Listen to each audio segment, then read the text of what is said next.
Guys, তোমরা অনেকেই হয়তো জানো না, চেরি গার্লস নামে আমাদের একটা গার্লস গিল্ড আছে, যেখানে সুন্দর সুন্দরী মেয়েরা আছে।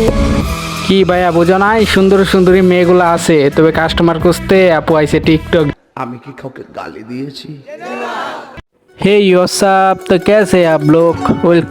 Welcome to black 69। বরাবরের মতো চলে আসলাম নতুন আর একটা ভিডিওতে। সো কানে লাগো হেডফোন আর দেখো আজকের ভিডিও।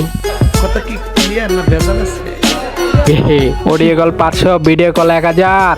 গাছ গিল্ডের মেয়েগুলা দেখাই দিব, তার নিচে দর দর দুধগুলা। তবে তোমাদের গাছ গিল্ডের মেয়েগুলা সুন্দর, এটা বলার কি আছে? নাকি আপু কাস্টমার খুঁজতে আইছো টিকটকে?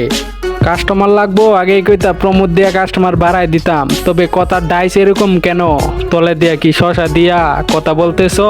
জীবনে যা করলে জীবনে শশা বেগুনের দাম বাড়ায়া চুতমারানিরা কাস্টমার খুঁজো টিকটকে। ওইট কাস্টমার তোমার সবাই দিমু, পতিতালয়ে জন্ম নেওয়া চুতমারানি। I simply am not.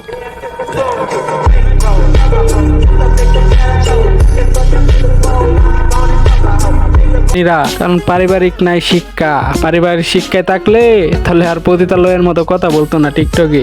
জীবনে বহুত ব্যবসা করছস গিল নিয়া, আর করিস না টিকটকে। এই ভিডিও দেখে যদি ভালো না হস, তাহলে পরবর্তীতে ভিডিওতে তোদের সবাই দিমু পাড়া।